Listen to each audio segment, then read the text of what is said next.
कपूर। हाँ मालिक। आज तुझ्या घरी बिर्याणी असेल ना? पता नहीं, अम्मी को पूछूं? घर कितनी दूर है? ज्यादा दूर नहीं है, पास में ही है।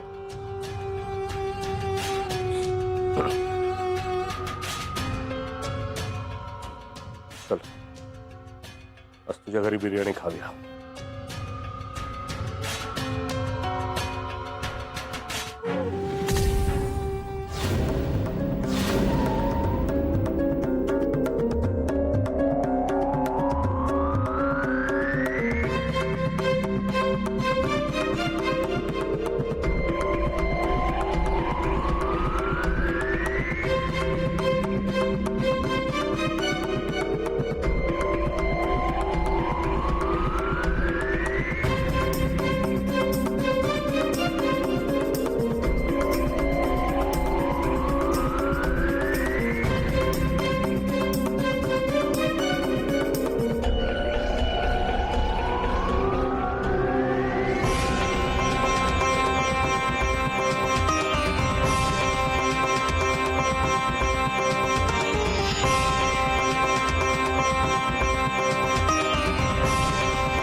ती आलीये तेव्हापासून अशीच बसली।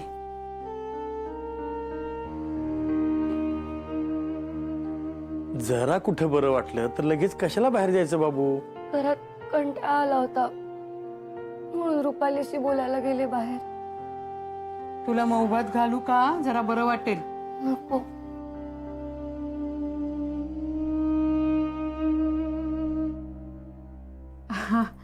बर का ईशा, आमच्या त्या शेरीकर वहिनी आहेत ना, त्यांच्या नातीचं लग्न ठरलं। लव्ह मॅरेज आहे। हो का? अरे वा वा, कुठला मुलगा आहे? तिच्या ऑफिस मधलाच आहे, परदेशी आहे पण त्यांना चालणार आहे। वा वा, चांगलं आहे। पुष्पा, आपल्या वेळी नव्हतं नाही का असलं लव्ह मॅरेज वगैरे काही? हो ना, आपल्या वेळी कसं आई वडिलांनी निवडून दिलेल्या मुलाशी किंवा मुलीशी लग्न करून मोकळं व्हायचं। पण पुष्पा, आजकालच्या मुलांसाठी हे लव्ह मॅरेज म्हणजे फार चांगलं आहे बरं का। म्हणजे काय सगळं आपापल्या मर्जीनं झालेलं बरं नाही का?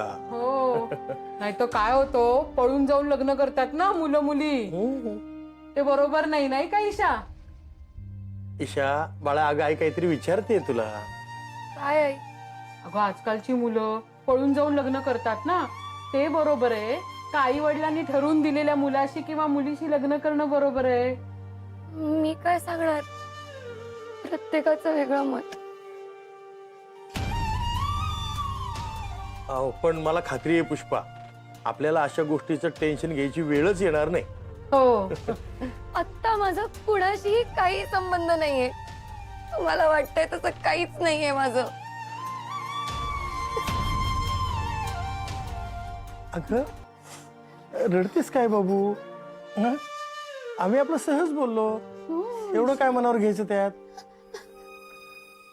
पुष्पा, हिच्यासाठी छान मऊ मऊ भात आण बरं. हो हो.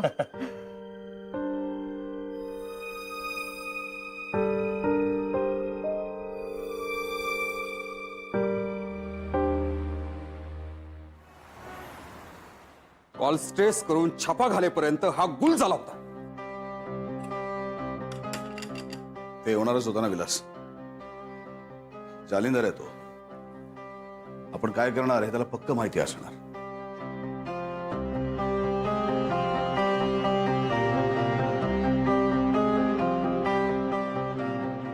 विक्रांत, मानलं ईशाला. जालिंदरशी 2 मिनिटं फोनवर बोलली ती. नाही, आपल्यासारख्याला हे नवीन नाही, पण तिच्यासारख्या मुलीनं एका गुंडाशी इतका वेळ बोलणं हे सोपं नाही आहे विक्रांत. माझ्यामुळे ईशाला खूप त्रास सहन करावा लागतोय विलास. आता तरी धोका टळलाय तिचा, पण जालिंदर आहे ना, तो आज ना उद्या परत येणार. आपल्याला इतका सहजासहजी नाही सोडणार तो. आणि ना मीही त्याला सहजासहजी नाही सोडणार. बास बास विलास, आता खरंच बास झालं. बास झाली ही धरपकड. या सगळ्याचा त्रास निष्पाप लोकांना होतोय विलास. तो थांबला पाहिजे. मान्य आहे मला विक्रांत, पण जालिंदर हे ऐकेल. त्याला जे हवं ना तेच तो करेल. म्हणूनच ना ईशावर सतत लक्ष ठेवायला पाहिजे, तिच्या प्रोटेक्शनसाठी. आणि मी ते करणार. त्याची काही गरज नाही. म्हणजे ईशाला प्रोटेक्शनची गरज नाही. आता तिची जबाबदारी माझी. विक्रांत, मी करतोय ना सगळं. आता तू काय करणार आहेस वेगळं? फक्त ईशाच्या रक्षणाची नाही विलास.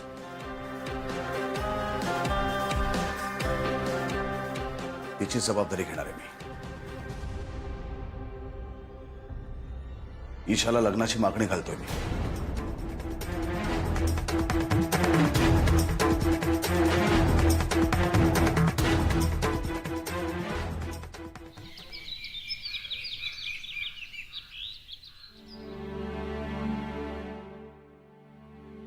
बापरे, 800 रुपये गॅस सिलेंडरचे लिहायचे राहिलेच. निमकर, आता ना आपण एक काम करूयात. देवाकडे काही मागण्यापेक्षा ना लोकांकडे मागूयात. तुम्ही एक हातात वाडगा घ्या आणि मी घेते. भिका मागायला जाऊयात. काय हे पुष्पा? नाही तर काय. अहो, घराचा खर्च 10,000च्या वरती गेलाय. कळतंय का तुम्हाला काही? कसं भागायचं आपलं मग? देव देतोय गरजेपुरतं आपल्याला पुष्पा. बोलले. ईशा नोकरी करत होती ते चांगलं भागत होतं आपलं. अगं पण माझी नोकरी चालू आहे ना अजून, पुढेही भागेल. आणि मला सांग, काटकसरीनं राहणं आपल्याला नवीन आहे का? काटकसरीनं राहणं आपल्याला नवीन आहे का?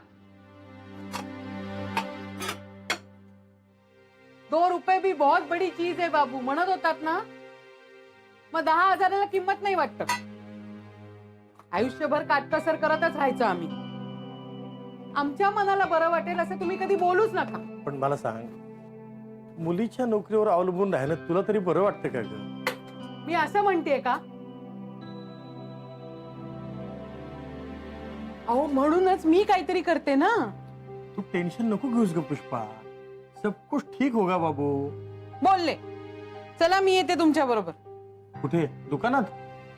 अगं बाई, हे लक्षातच आलं नाही माझ्या. तुमच्या दुकानात फक्त साड्या दाखवण्याचं काम असतं ना, ते जमेल मला. नको ग, नको. खरंच नको. काय, आमच्या दुकानाचे काउंटर्स फार छोटे छोटे आहेत ग पुष्पा. चला, मला पक्क्याला जाऊन भेटायचंय. तो मागे म्हणाला होता की पोळी भाजी केंद्रात पोळ्या करणाऱ्या बाई हव्यात. मला जमेल ते. तुझ्या डोक्यातून अजून गेलं नाही का ग? तुला म्हणलं जरा धीराने घे, मी आहे ना. निमकर, चला मी येते.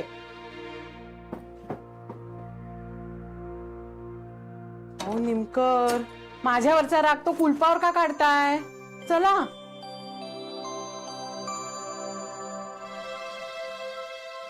ईशा, बरं झालं तू इथंच भेटलीस. ही घे किल्ली.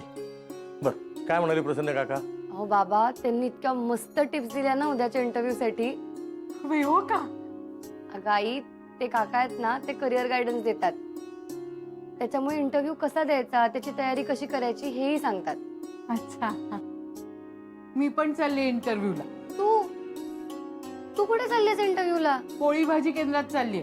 पोळ्यांचं काम मिळतंय का बघते. काय हो बाबा, का करते असं आई? काय करू, माझं ऐकतच नाहीये ती. आई, माझा उद्याचा इंटरव्ह्यू मस्त होणार आहे. प्रसन्न काकांनी खूप छान तयारी करून घेतली आहे माझ्याकडून. ते म्हणाले की तू सरंजामे ग्रुप ऑफ इंडस्ट्रीज बरोबर काम केलंयस, हेच खूप मोठं सर्टिफिकेट आहे. अगं बाई, हो का? हो, पण डिग्री शिवाय तुला कोण जॉब देणार आहे? काय नोकरीबद्दल चाललंय वाटतं. हो, ईशा इंटरव्ह्यूला चाललीये. आजकालच्या मुली ना भलत्या स्मार्ट असतात. मोठमोठ्या लोकांच्या ओळखी काढतात आणि पटापट जॉब्स मिळवतात. बाबा, प्रसन्न काका असं म्हणाले की सरंजामे ग्रुप ऑफ इंडस्ट्रीजचं सर्टिफिकेट डिग्रीपेक्षाही मोठं आहे. विक्रांत सरंजामीची कंपनी काय, मग तर काय प्रश्नच नाही. ते तर तुमच्या घरी पण येतात बऱ्याच वेळा. लय मोठमोठ्या गाडीतून येतात. बरं ईशा, आम्ही निघतो, नाहीतर मला उशीर होईल. आणि तू आता घरी जा. मला पण इंटरव्ह्यूची तयारी करायची आहे. चला पटेल भाई. हो. अरे माईमकर, हे तुमच्याकडेच काम आहे.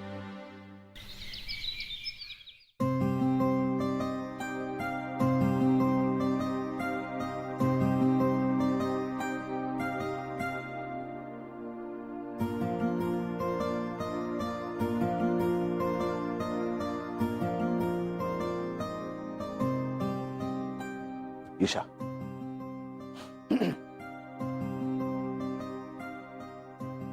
हे सगळं खूप अनपेक्षितपणे घडलं नाही का? नाही, तू म्हणतेस ते खरं आहे, पण की आपलं नशीब आणि आपली नियती सतत आपल्याला एकमेकांच्या समोर आणते. आणि खूप बडबड होते. त्यापेक्षा डायरेक्ट विचारलं पाहिजे तिला. कदाचित तिलाही हेच जास्त आवडेल, हो ना? ओके, वेल ईशा, हे तुझ्यासाठी. याआधी तुला दिलेला हिऱ्यांचा हार तू मोठ्या चतुराईने नाकारलास, पण हे तू नाकारू शकणार नाहीस. कुठल्याही तरुणीचं स्वप्न असते. For you, Isha. Will you marry me? काय दारावरती नॉक वगैरे करून याची पद्धत बंद झाली का आपल्या ऑफिस मधली? नाही, सॉरी, म्हणजे मी विसरलो, म्हणजे माझ्या लक्षात नाही आलं. पण काय ना, तुला हे बघ दाखवायचं होतं तुला. हे बघ काय काय हा सगळ्यात मोठं लग्न कुणाचं झालं सांग? कोणाचं? मला काय माहित. रणवीर आणि दीपिका. कोण आहे ते? बॉलिवूडचे खूप मोठे स्टार आहेत. अच्छा, हा. त्यांनी ते इटलीमध्ये लग्न केलं. एक व्हॅली घेतली होती तिकडे. मला काय सांगतोस? माझा काय संबंध आहे? अरे वा, संबंध कसा नाही म्हणजे काय? अरे म्हणजे आपल्याला पण अशी एक व्हॅली बुक करायला लागेल ना. कुठं करायचं तुला लग्न सांग?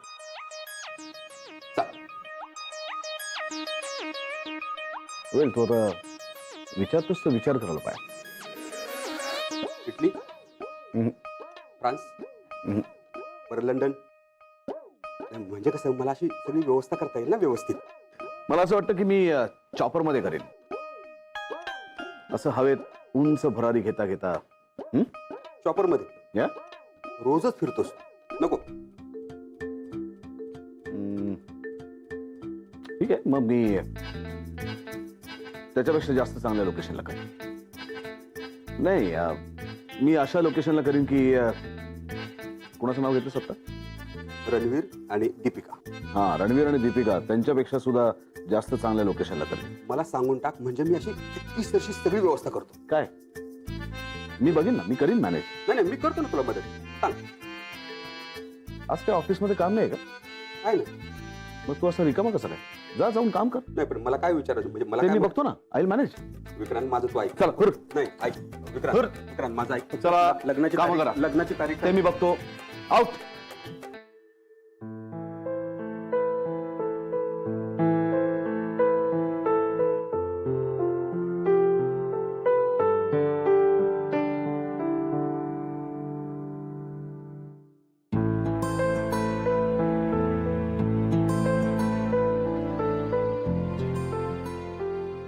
विक्रांत फक्त मला लग्नाची तारीख कळली असते. आउट.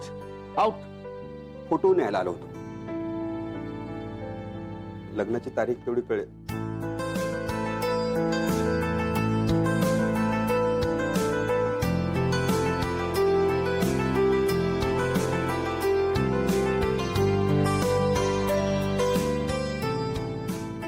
ईशा,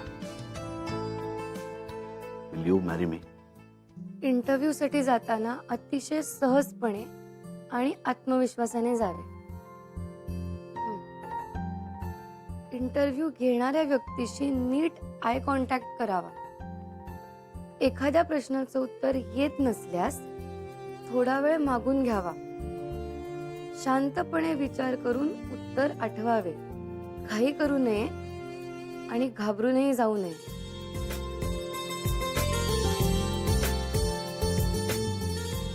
एकदा नीट तयारी करून बघू का?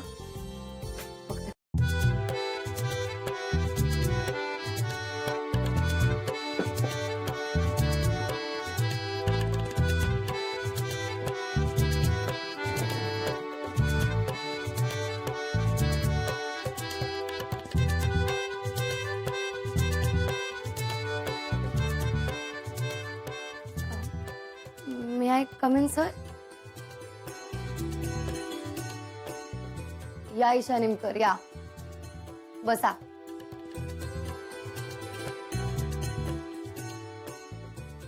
Yes sir.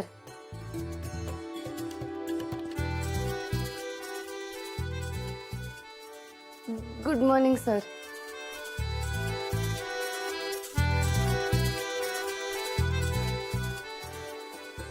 Good morning.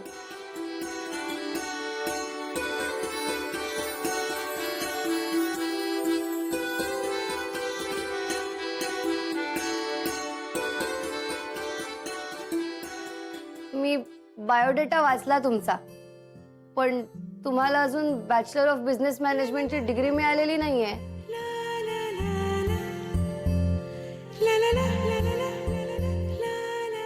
हो सर, पण परीक्षा दिलीये आणि लवकरच डिग्री हातात येईल असा आत्मविश्वास आहे.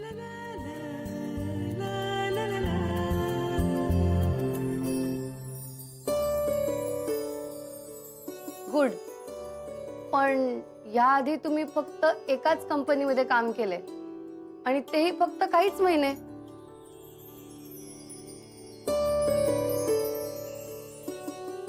हो सर, पण नवीन काम सुरू करण्याचा आत्मविश्वास मला ह्याच नोकरीमुळे मिळाला. आणि ह्या कंपनीत जे काम मला मिळेल ते काम मनापासून शिकायची माझी तयारी आहे. ओके, तुम्ही आधी सरंजामे ग्रुप ऑफ इंडस्ट्रीज मध्ये काम करत होतात. त्या कंपनीचा वार्षिक टर्नओव्हर किती आहे माहितीये तुम्हाला?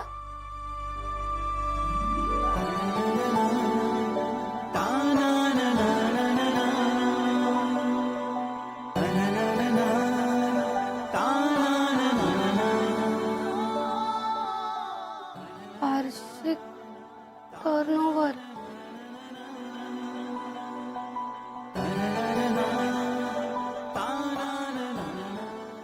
3,500 कोटी रुपये.